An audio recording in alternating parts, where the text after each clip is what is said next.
Hello. അപ്പം ഇന്ന് ഞാൻ പറയാൻ പോകുന്ന കാര്യങ്ങളെന്ന് പറഞ്ഞാൽ നമ്മൾ കുഞ്ഞുങ്ങളോട് എപ്പം മുതൽ നോ പറഞ്ഞ് തുടങ്ങണം എന്നുള്ളതാണ്. അപ്പം ആക്ച്വലി ഞാൻ പറയുന്ന എല്ലാം എൻ്റെ ഒരു എക്സ്പീരിയൻസും എൻ്റെ ഒപ്പീനിയനും മാത്രമാണ്. എനിക്കൊരു കുഞ്ഞുണ്ട്. ഇപ്പം 3 വയസ്സായതേ ഉള്ളൂ. പിന്നെ എനിക്ക് എൻ്റെ ഫാമിലിയിലും കുഞ്ഞുങ്ങളുണ്ട്. അപ്പം ഞാൻ കണ്ടതും അപ്പം എന്നും കാണുന്നതും ഞാൻ ശീലിപ്പിച്ചതും ഒക്കെ വെച്ചുള്ള ഒരു എക്സ്പീരിയൻസാണ് ഞാൻ പറയുന്നത്. അപ്പം ഞാൻ കണ്ട ഒരു കാഴ്ച എന്ന് വെച്ച് കഴിഞ്ഞാൽ, കുഞ്ഞ് ഉണ്ടാകുന്നതിന് മുന്നേ തന്നെ പല സ്ഥലങ്ങളിലും നമ്മൾ പോകുമ്പം, പബ്ലിക് സ്ഥലങ്ങളിൽ നമ്മൾ പോകുമ്പം നമ്മൾ ശ്രദ്ധിച്ചിട്ടുണ്ടായിരിക്കും, കുഞ്ഞുങ്ങൾ കരയുക, അങ്ങനത്തെ ഒരു സിറ്റുവേഷൻ വരുമ്പോഴത്തേക്കിന് പേരൻസ് ഉടനെ ഷൗട്ട് ചെയ്യും, അവരുടെ അടുത്ത് ഒച്ച വെക്കും. എന്തിനാ ഇങ്ങനെ ചെയ്യുന്നത്, ബിഹേവ് യുവർ സെൽഫ്, അത് കുറച്ച് ഇംഗ്ലീഷിലൊക്കെ കുറേ വാക്കുകളൊക്കെ പറഞ്ഞ് അങ്ങനെ ഞാൻ കുറേ കണ്ടിട്ടുണ്ട് കേട്ടോ, ഒത്തിരി സ്ഥലങ്ങളിൽ. അപ്പം ഞാൻ ആകെ കണ്ടിട്ടുള്ളത്, ഒന്നീ കുഞ്ഞുങ്ങൾ തിരിച്ചൊന്നും കൂടെ വാശി കൂടുതൽ കാണിക്കുക, അതല്ല എന്നുണ്ടെങ്കിൽ അവർ ഇങ്ങനെ നിൽക്കുക, ഒരൊറ്റ നിപ്പ് നിൽക്കുക. അപ്പം ഇതല്ലാതെ അവർ അല്ലെങ്കിൽ പിണങ്ങി നിൽക്കുക, ഇങ്ങനത്തെ സീൻസാണ് ഞാൻ കൂടുതൽ കണ്ടിട്ടുള്ളത്. ലൈക്ക് നേരത്തെ ഞാൻ കണ്ടിട്ടുണ്ട്, ഇപ്പോഴും ഞാൻ കാണാറുണ്ട് കേട്ടോ. പിന്നെ അതുകൊണ്ട് തന്നെ ഞാൻ മനസ്സിൽ ഉണ്ടായൊരു കാര്യമായിരുന്നു, എനിക്ക് തോന്നിയ ഒരു കാര്യം, ഇവർക്ക് എന്താണെന്ന് വെച്ച് കഴിഞ്ഞാൽ, നമുക്ക് നോയോ എന്തെങ്കിലും കുഞ്ഞുങ്ങളോട് ചെയ്യാൻ പാടില്ല എന്ന് പറയണം എന്നുണ്ടെങ്കിൽ അവർക്ക് തിരിച്ചറിയുന്ന പ്രായം ആകുമ്പം തന്നെ, അതായത് അവർ പറഞ്ഞു തുടങ്ങുമ്പോൾ, അവർ മനസ്സിലാക്കി തുടങ്ങുമ്പം തന്നെ അവരോട് പറയുക, ഇന്ന കാര്യം നോ ആണ് കുഞ്ഞെ, അത് ചെയ്യാൻ പാടില്ല എന്ന് പറയുമ്പോൾ അവർക്കറിയാം. നെക്സ്റ്റ് ടൈം അത് ചെയ്യുമ്പം അവർക്ക് മനസ്സിലാവും അത് നോ ആണ്, ചെയ്യാൻ പാടില്ലാത്തതാണ്. If I do it again അത് നോട്ടിയാണ് എന്നുള്ളത് അവർക്ക് ഫീഡ് ആവുന്നുണ്ട്. സോ എന്താണെന്ന് വെച്ച് കഴിഞ്ഞാൽ, നമ്മൾ അല്ലെ കുഞ്ഞല്ലേ, ഇപ്പം പേരൻസൊക്കെ എപ്പോഴും പറയും നമ്മളോട്, കുഞ്ഞല്ലേ അത് കുഴപ്പമില്ല, അവർ ചെയ്തോട്ടെ, വളരുമ്പം മാറിക്കോളും എന്ന് നമ്മൾ വിചാരിച്ചു കഴിഞ്ഞാൽ, എന്താണെന്ന് വെച്ച് കഴിഞ്ഞാൽ, വൺ ഫൈൻ ഡേ ആയിരിക്കും നിങ്ങൾ നോ പറയുന്നത്. ആ ഒരു ദിവസം കൊണ്ട് കുഞ്ഞ് വളരാൻ പോകുന്നില്ല, ആ ഒറ്റ ദിവസം കൊണ്ട് കുഞ്ഞ് ബിഗ് ആവാൻ പോകുന്നില്ല, അല്ലെ ആ ഒറ്റ ദിവസം കൊണ്ട് കുഞ്ഞ് വലുതാവാൻ പോകുന്നില്ല.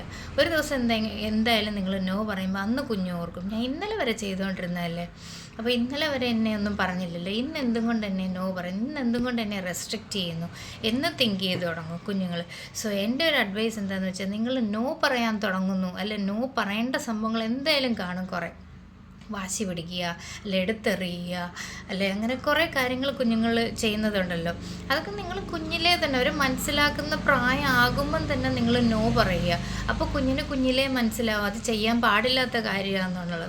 പിന്നെ എനിക്ക് മനസ്സിലായ ഒരു കാര്യം എന്ന് വെച്ചാൽ, ഇപ്പോൾ പുറത്തൊക്കെ പോവുക, ഒരു പബ്ലിക് സ്ഥലങ്ങളിൽ ചെന്ന് കുഞ്ഞ് നോട്ട് ചെയ്യാവുക, അപ്പോൾ നിങ്ങൾ വീട്ടിൽ ഗ്രാൻഡ് ചെയ്യുക കുഞ്ഞിനെ, നോട്ട് ചെയ്യാൻ എന്തെങ്കിലും ചെയ്തോട്ടെ എന്ന് പറഞ്ഞ് നിങ്ങൾ ഗ്രാൻറ്റ് ചെയ്യുക.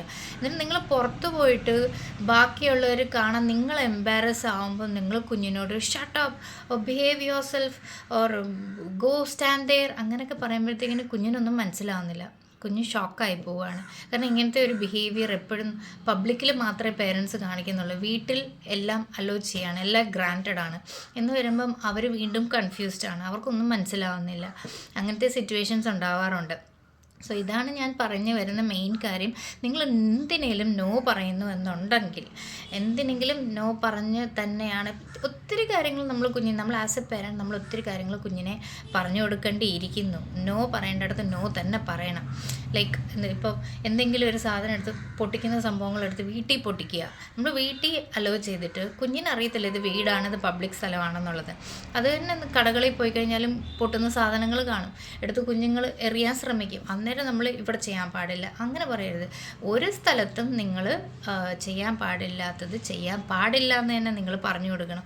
അതാകുമ്പോൾ കുഞ്ഞിന് മനസ്സിലാവും, ഒരു സ്ഥലത്തും പോയി അങ്ങനെ ചെയ്യത്തില്ല. പിന്നെ ഈ ഒരു അണ്ടർസ്റ്റാൻഡിങ് വരണം എന്നുണ്ടെങ്കിൽ അവരൊരു 10+ ഇയേഴ്സ് ആയാൽ മാത്രമേ അവർക്ക് മനസ്സിലാവുള്ളൂ, ഇത് പബ്ലിക് സ്ഥലമാണ്, ഐ ഹാവ് ടു ബിഹേവ്, അല്ലെങ്കിൽ ഇത് വീടാണ്, ഇവിടെ എങ്ങനെ വേണേലും ചെയ്യാം എന്നുള്ളത് അവർക്ക് മനസ്സിലാക്കാൻ ഒരു 10 വയസ്സെങ്കിലും ആകുമെന്നാണ് എൻ്റെ ഒരു അറിവ്. ഇപ്പം പിന്നെ എന്ന് വെച്ച് കഴിഞ്ഞാൽ, ഞാൻ എപ്പോഴും കാണുന്ന ഒരു കാര്യം, പുറത്ത് ചെന്ന് കഴിഞ്ഞാൽ നിങ്ങൾ വീട്ടിൽ എല്ലാം വാങ്ങിച്ചു കൊടുത്ത് ശീലിപ്പിക്കുക. അപ്പം പുറത്ത് ചെന്ന് കഴിഞ്ഞാൽ കുഞ്ഞിനെ ഈ പറഞ്ഞ പോലെ എന്താണ് എക്സ്പെൻസീവ് ഏതാണ് എക്സ്പെൻസീവ് അല്ലാത്തതെന്നുള്ളത് കുഞ്ഞിനറിയത്തില്ല. കുഞ്ഞിന് ഇഷ്ടപ്പെടുന്ന സംഭവം കാണുമ്പോഴത്തേക്കിന് വേണം അങ്ങനെ പറയും. അപ്പോൾ നമ്മളൊരു ഒരു ഷോപ്പിൽ എന്തെങ്കിലും ചെന്ന് കഴിഞ്ഞിട്ട് എക്സ്പെൻസീവ് ആയിട്ടുള്ളൊരു സംഭവം കണ്ട് അത് വേണം എന്ന് ചോദിക്കുമ്പോഴത്തേക്കും അത് ഭയങ്കര വിലയാണ്, വാങ്ങിച്ചു കൊടുക്കാൻ പറ്റത്തില്ല. അപ്പം ഞാൻ കണ്ടിട്ടുള്ളതാണ് കേട്ടോ ഒത്തിരി പേര് പറയുന്നത്. അപ്പം അത് പറ്റത്തില്ല, അത് വേണ്ട എന്ന് പറഞ്ഞ് ഷൗട്ട് ചെയ്ത് ബാക്കിയുള്ളവരുടെ മുന്നേ വെച്ച് നമുക്ക് അത്ര എക്സ്പെൻസീവ് ആയിട്ടുള്ള സംഭവം വാങ്ങിച്ചു കൊടുക്കാൻ പറ്റത്തില്ലെന്നുള്ളത് കാണിക്കാനും പറ്റുന്നില്ല. സോ അത് ആ ഒരു സീൻ അവിടെ ക്രിയേറ്റ് ചെയ്തിട്ട് അവരങ്ങ് മൂവ് ആവുകയാണ്. അതല്ലാതെ നമ്മൾ വീട്ടിൽ തന്നെ നമ്മൾ കുഞ്ഞുങ്ങൾക്ക് പറഞ്ഞു കൊടുക്കുക, കുഞ്ഞിനെ ഇപ്പോൾ ഇത്രയും വയസ്സേ ആയിട്ടുള്ളൂ, ഇന്ന ടോയ്സേ നിനക്ക് കളിക്കാൻ പറ്റുള്ളൂ, ഇന്ന നമ്മൾ വാങ്ങിച്ചു തരുന്നുണ്ട് എന്നുള്ള ഒരു ബോധം കുഞ്ഞിലേ ഉണ്ടാക്കി കൊടുക്കുക എന്നുണ്ടെങ്കിൽ പിന്നെ ഞാൻ കുറേ വീഡിയോസിനകത്തൊക്കെ പുറത്തൊക്കെയുള്ള കുഞ്ഞുങ്ങളൊക്കെ ചോദിക്കുന്നതൊക്കെ ഞാൻ കണ്ടിട്ടുണ്ട് കേട്ടോ. അപ്പം അത് എനിക്കറിയാവുന്ന കുറച്ച് ഫ്രണ്ട്സിൻ്റെ കുട്ടികളും അങ്ങനെയാണ് കേട്ടോ. അപ്പോൾ എന്തെങ്കിലും പോയി എടുത്തു കഴിഞ്ഞാൽ ചോദിക്കും, am I allowed to take that അങ്ങനെ ചോദിക്കും പേരൻസിനോട്. Can I take that or എനിക്ക് can I play with that അങ്ങനെ ചോദിക്കുമ്പം അവർ ചോദിക്കുകയാണ്, ഇതെനിക്ക് കളിക്കാൻ പറ്റുന്നതാണോ, ഇതെനിക്ക് എടുക്കാൻ പറ്റുന്നതാണോ എന്ന് ചോദിക്കുമ്പോൾ no baby you can't take that, അല്ലെങ്കിൽ അത് എടുക്കാൻ പാടില്ല കുഞ്ഞെ അങ്ങനെ പറയുമ്പോഴത്തേക്കും ദേ അണ്ടർസ്റ്റാൻഡിങ്. സോ ആ ലെവൽ ഓഫ് ഒരു ഇത് നമ്മൾ വീട്ടിൽ നിന്ന് തന്നെ ഉണ്ടാക്കി കൊണ്ടുവരണം, അല്ല പുറത്ത് പോയി ഒരു സിറ്റുവേഷൻ ക്രിയേറ്റ് ആയി കഴിഞ്ഞിട്ട് നമ്മൾ ഉണ്ടാക്കാൻ പാടില്ല. അപ്പം ഇതാണ് ഞാൻ വീണ്ടും റീഐട്രേറ്റ് ചെയ്യുന്നത്. നോ നിങ്ങൾ പറയുന്ന കാര്യങ്ങൾ വീട്ടിൽ നിന്ന് തന്നെ വളരെ കുഞ്ഞിലേ തന്നെ അവർക്ക് മനസ്സിലായി തുടങ്ങുന്ന പ്രായമാകുമ്പം തന്നെ നിങ്ങൾ നോ പറഞ്ഞു തുടങ്ങുക. അവരൊരു പ്രോപ്പർ രീതിയിൽ ഒരു പ്രോപ്പർ പാരൻറ്റിങ്ങിൻ്റെ ഒരു ടോപ്പ് ടിപ്പാണത്.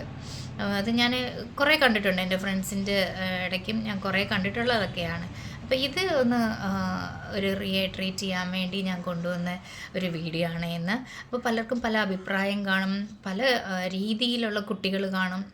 അപ്പോൾ നിങ്ങൾക്ക് അങ്ങനെയൊക്കെ ഉണ്ടെന്നുണ്ടെങ്കിൽ നിങ്ങളും എന്നോട് ഷെയർ ചെയ്യുക, കമൻസിൽ പറയുക, ഇങ്ങനെയാണ് എൻ്റെ കുട്ടി ഇങ്ങനെയാണ്, സോ എനിക്ക് അങ്ങനെ പറ്റുന്നില്ല ഇങ്ങനെ പറ്റുന്നില്ല.